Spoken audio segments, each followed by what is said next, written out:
My maid of honor secretly booked my exact wedding venue and vendors for her own wedding, on my late dad's death anniversary, then showed up to my actual wedding screaming that I made her lose her baby, even though she lost it from drinking, and when the truth about her fake pregnancy and lies came out, her whole life fell apart in the most satisfying way imaginable. My friend Lily always seemed to emulate me, starting back in our first year of college, and I consistently allowed it. It began with my thesis topic focusing on childhood grief. She initially dismissed the idea as depressing when I shared it, then presented the exact concept to our professor a couple of weeks later. I overlooked it, given she was dealing with her parents' separation at the time. I really should have noticed the pattern back then. I'll never forget the expression on her face when I revealed my new bob haircut during junior year. Her gaze took in every angle, as if committing it to memory. 5 days later, she appeared in our dorm with the identical cut, down to the asymmetrical part. When I commented, "Hey, we're twins," she laughed, informing our suite mates she'd been planning it for months and that I was cute for trying to imitate her. The way she said it with that small grin made my stomach clench, but I played along. She repeated this with my vintage sundresses in our final year, examining them as if they were evidence, then purchasing every similar dress in town. Yet I felt a deep obligation to her. When my father passed away in sophomore year, she was the only one who didn't treat me with fragility. She allowed me to cry openly on her dorm floor at 3 a.m., so I permitted her to take whatever she wished. My wedding, however, was a different story. My dad was my whole world growing up. My fiancé Joe and I had planned our wedding while my dad was battling cancer. Every detail, from the peonies to the venue where my parents had their first date, was decided. I had promised him I'd have that exact wedding. We tried to marry before he passed, but time ran out. I asked Joe if we could postpone our wedding to allow myself time to grieve. He told me to take all the time I needed. I believed I had an amazing support system in both Joe and Lily. Then Lily became engaged to Marcus. They discovered she was expecting, and she knew her family would disown her if she wasn't married before the birth. Wanting to help, I offered to share my vendor research, and she simply laughed. She said, "Everything you picked is so ordinary and traditional, totally not my style." Shortly after, my venue coordinator called asking, "Your maid of honor Lily just toured here. Are you two planning a double wedding?" Something felt off, but I messaged Lily, and she claimed Marcus's sister had married there and he insisted, though it wasn't her preference. 1 week later, she booked it for 5 weeks before my date, the only Saturday available all year. She cried on the phone and I believed her. Next was my photographer. She swore she didn't know I'd chosen the same person. During my florist appointment, she insisted on joining. Her fingers drummed against her phone as she watched me discuss centerpieces. The next day, she ordered nearly identical ones. "A different vase completely changes everything," she stated. 2 weeks later, my designer contacted me.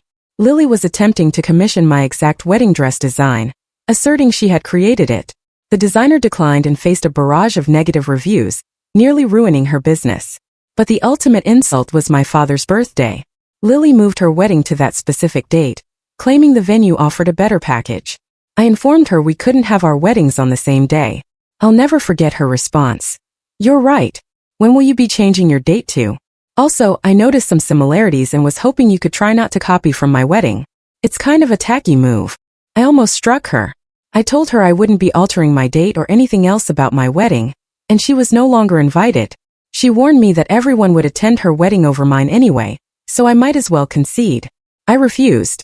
The following day, I received messages from vendors saying she had demanded my exact orders. 3 separate vendors mentioned someone calling, pretending to be me, to cancel everything. At my fiancé's bachelor party, Lily appeared intoxicated and attempted to strip dance for everyone. My fiancé called me immediately, and when I arrived, she kept touching her stomach and complaining about her moodiness due to the baby, all while drinking champagne. I took the bottle from her, pleading with her to compose herself, if not for me, then for the baby. That's when she laughed in my face and whispered, "There was no baby."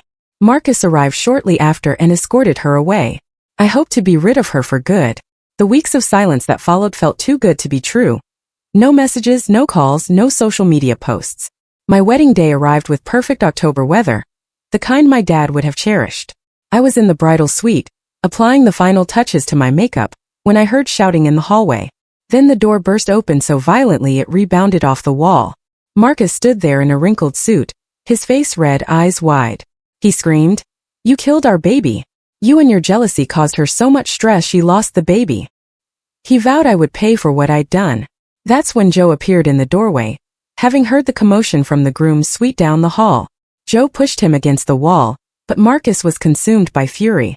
Eventually, security finally forced their way through the crowd of wedding guests who had gathered in the doorway. As they dragged Marcus out, he continued to yell, "This isn't over. You're going to pay for killing our baby." The room became silent, save for my ragged breathing. My makeup was streaked from the tears running down my face, and all I could think about was how Lily had, yet again, made everything about her. The ceremony was delayed by an hour. My bridesmaids helped me fix my makeup while Brian handled security and attempted to calm the guests. Half the guests were whispering about what happened. Some looked at me with pity, others with suspicion. I overheard my aunt telling someone that stress could cause miscarriages, her voice carrying through the thin walls. My hands trembled as I reapplied my lipstick, smearing it twice before getting it right. Brian returned and held me close, his cologne familiar and comforting. He told me we could postpone if I wanted, but I refused to let Lily ruin this day, not after everything she'd already taken. We married under the oak tree where my parents had their first kiss, its leaves golden in the afternoon sun. I held myself together through the vows, though my voice wavered when I promised to love Brian forever. During the reception, people continued to give me strange looks. Some guests left early, offering flimsy excuses. My cousin Beverly pulled me aside during the father-daughter dance and asked if I really had stressed Lily into losing her baby. I told her the truth about what Lily had whispered at the bachelor party. Beverly's face paled. She said Lily had been texting everyone for weeks about morning sickness and doctor appointments, even sharing pregnancy app screenshots. The rest of the reception blurred. People congratulated us, but I could see the questions in their eyes. My new mother-in-law kept patting my hand and saying everything would work out, though she appeared worried. Brian's groomsmen looked uneasy whenever they spoke to me, their conversations stiff and brief. By the time we cut the cake, I just wanted to vanish. The photographer kept asking me to smile more widely. Our honeymoon was set to begin the next morning. A week in Hawaii that Brian had been planning for months, complete with a sunrise helicopter tour and snorkeling with sea turtles. But when we returned to our apartment that night, messages were already waiting. Voicemails from mutual friends asking for my side of the story, texts from people I barely knew calling me heartless. Someone had posted about the wedding drama on social media, and it was spreading rapidly. I turned off my phone and wept into Brian's shoulder. My wedding dress crumpled on the floor. He kept saying we'd sort it out together, stroking my hair. The next morning brought more of the same. Lily had posted ultrasound photos on Instagram with a lengthy caption about her loss and the cruelty of false friends. The comments were filled with prayers and accusations calling me a monster. Some were from people at my own wedding who had hugged me just hours before. I wanted to scream that she'd admitted there was no baby, but who would believe me? It was my word against hers, and she had Marcus supporting her, plus months of fake pregnancy posts as evidence. Brian suggested we still go on our honeymoon. Perhaps things would settle down while we were away. I agreed, unable to face another day of accusations. We changed our flight to leave that afternoon instead of waiting. While Brian loaded our bags in the car, I checked my email one last time. There was a message from my venue coordinator. She said Lily had called, claiming I owed her money for emotional damages and threatening legal action. The coordinator thought I should know in case Lily tried anything else. My stomach sank. This wasn't over, not even close. As we drove to the airport, I wondered if it ever would be. The flight to Hawaii was agony. I kept my phone off, but Brian checked his at the gate. His face went white. He showed me a post from Marcus saying they were considering pressing charges for harassment and emotional distress. The comments were vicious. People I'd known for years were taking sides. My college roommate wrote that she always knew I was jealous of Lily. Even people who weren't at the wedding were offering their opinions about what kind of person I must be. We almost didn't board the plane. Brian kept asking if I wanted to go home and deal with this, but deal with what? Fighting falsehoods with truth when no one wanted to hear it? I told him we were going. Maybe distance would give everyone time to calm down. The flight attendant asked if we were newlyweds. When we said yes, she brought us champagne. It tasted bitter. I couldn't even pretend to celebrate, just held the glass while watching the bubbles slowly rise and pop. Hawaii should have been paradise. Our hotel room had an ocean view and plumeria flowers on the bed. The concierge had upgraded us when she heard we were honeymooners, giving us a suite with a private balcony. But I couldn't enjoy any of it. Every time I saw a pregnant woman by the pool, my stomach churned. Brian tried to distract me with activities. We went snorkeling, but I kept thinking about how Lily used to talk about wanting to swim with dolphins. We hiked to a waterfall, but all I could consider was whether people back home believed her lies. The tropical paradise felt like a beautiful prison. On day 3 I gave in and turned on my phone. Big mistake. My voicemail was full. My mom crying and asking why I hadn't told her about the drama. Brian's sister wanting to know if we needed a lawyer. But the worst was from Beverly. She said she'd been thinking about it and remembered Lily drinking wine at her birthday dinner 2 months ago. A lot of wine. Beverly said she was starting to doubt the pregnancy story and wanted to talk. I called her immediately. Beverly answered on the first ring. She told me she'd been comparing notes with our friend Sandra. Lily had given them different due dates. She'd also canceled 3 different baby shower planning sessions, always with dramatic excuses. Beverly said something felt wrong, but she'd felt guilty for doubting a pregnant woman. Now she wasn't sure what to believe.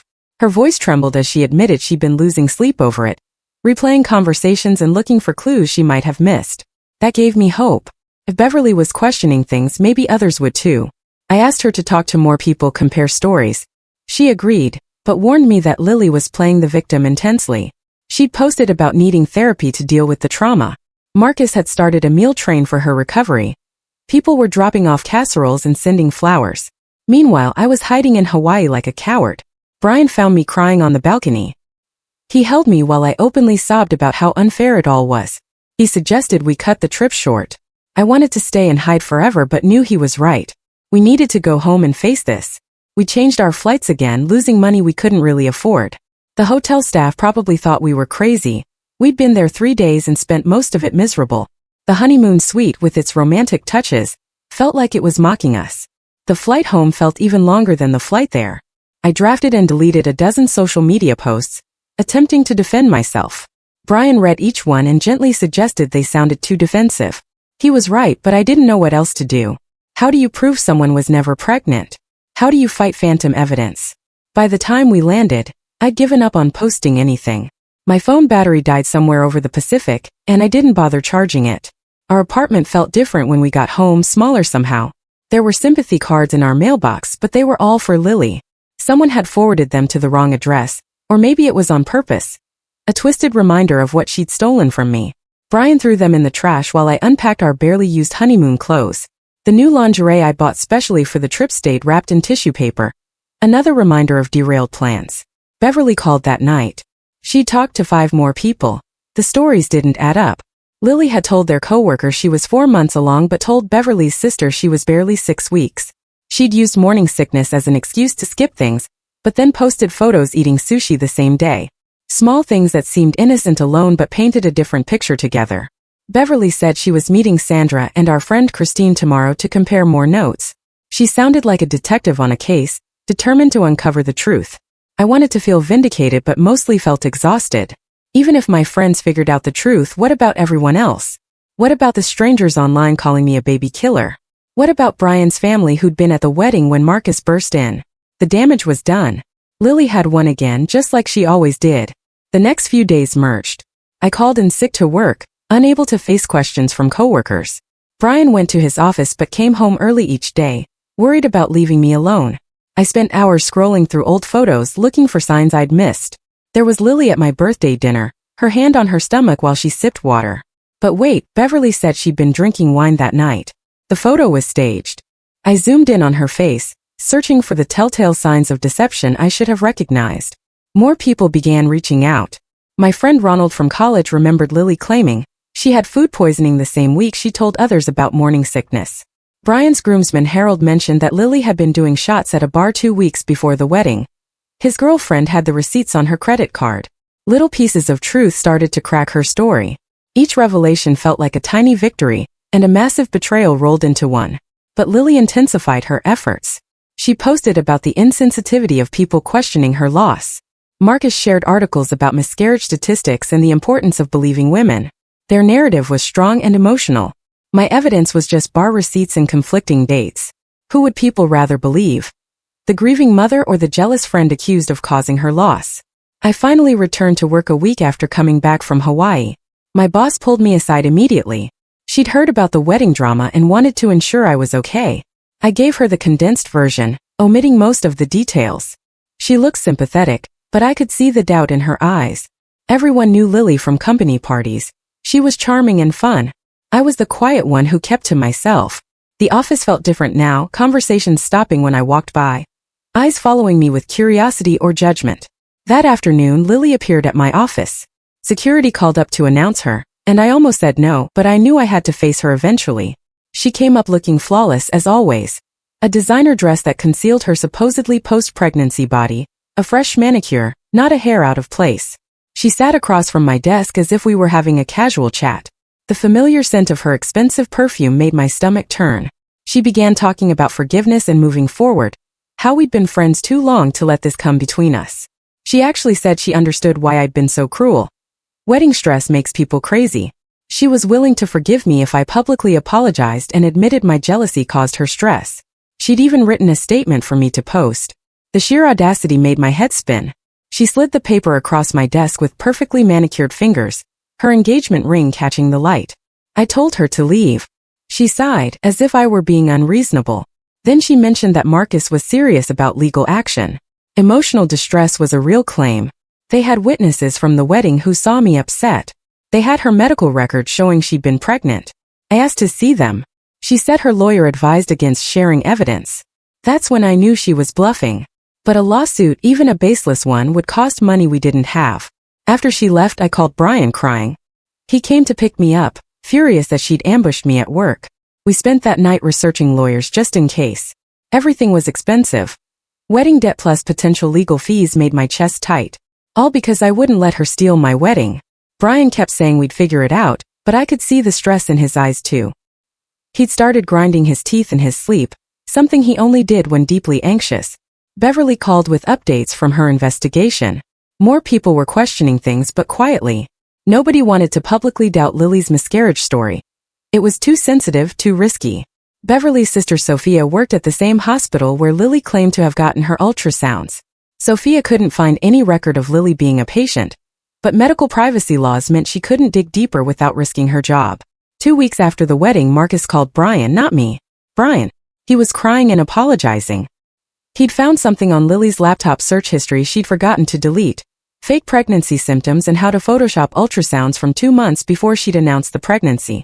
When he confronted her, she'd broken down, admitted she was never pregnant, but she insisted I still deserved to suffer for having the wedding she wanted, that faking a miscarriage was the only way to make people see me as the villain I truly was.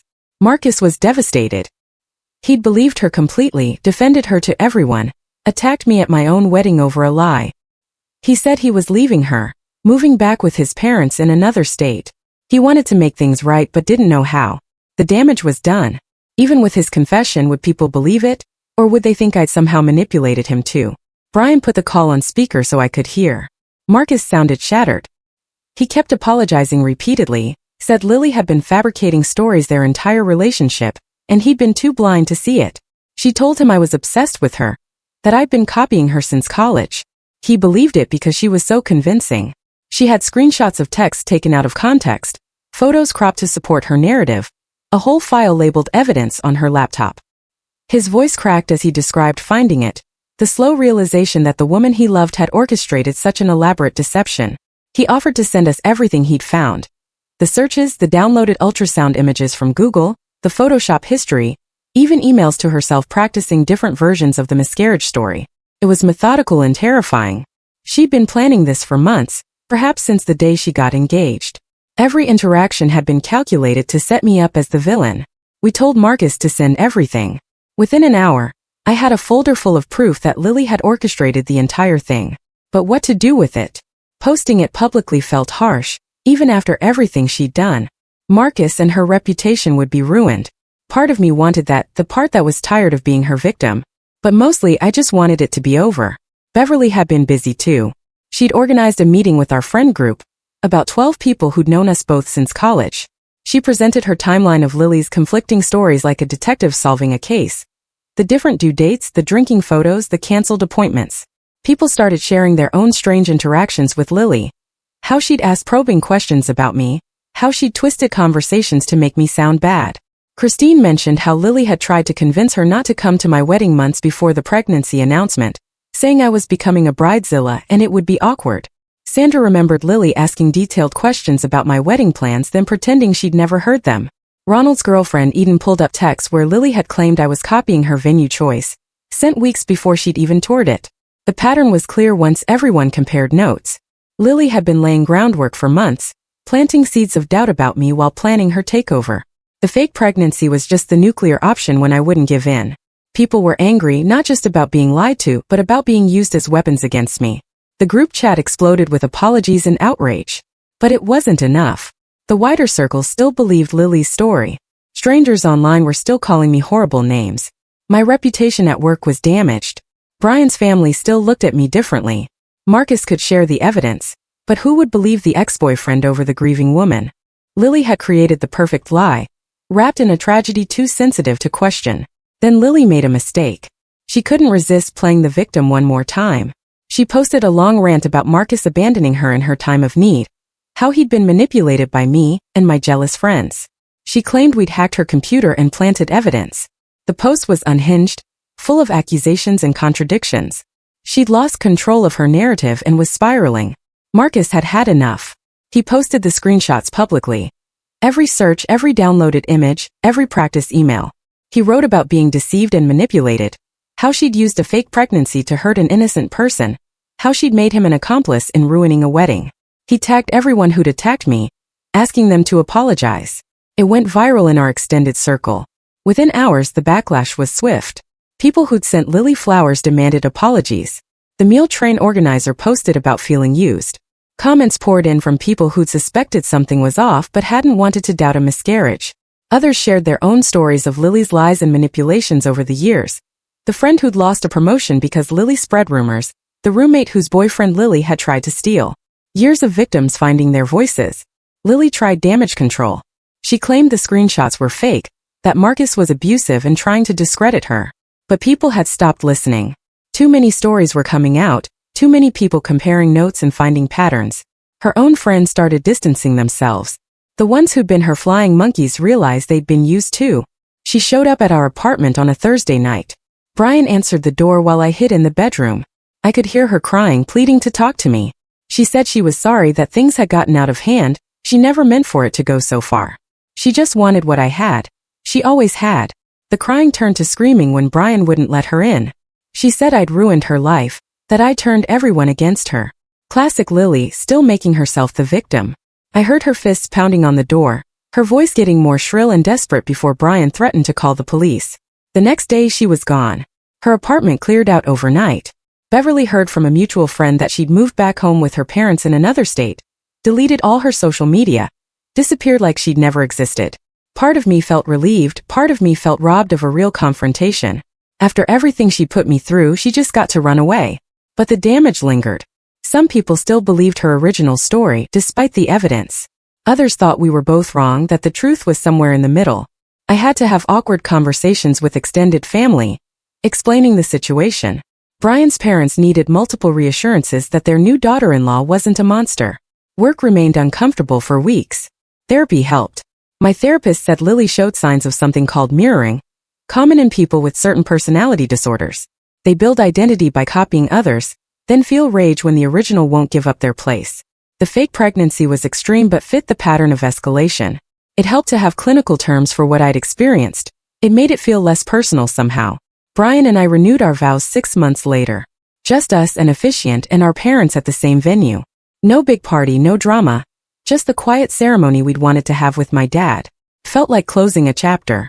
The photos show me actually smiling, not the forced grimace from our first wedding. My mom cried happy tears instead of confused ones. I still encounter people who knew Lily sometimes. They usually apologize for believing her lies. Some share their own Lily stories, how she copied their style or stolen their ideas. We bond over surviving her manipulation. It's odd having that in common with so many people, like we're all members of a club nobody wanted to join. Marcus sent a final email last month. He's in therapy too, working through how he'd been manipulated. He's dating someone new who knows the whole story. He thanked me again for not pressing charges over the wedding incident. Said he thinks about that day with shame but also gratitude that it led to him discovering the truth. I didn't respond, but I'm glad he's healing. The friend group is stronger now. Going through that drama together bonded us in unexpected ways. We're more honest with each other, quicker to call out concerning behavior. Nobody wants to enable another Lily. Beverly jokes that she should become a private investigator after her successful evidence gathering. We laugh, but there's truth in it. She saved me with her determination to uncover facts. Sometimes I wonder where Lily is now, If she's found new people to copy, new lives to take over. I hope she got help, but I doubt it. People like her rarely think they need to change.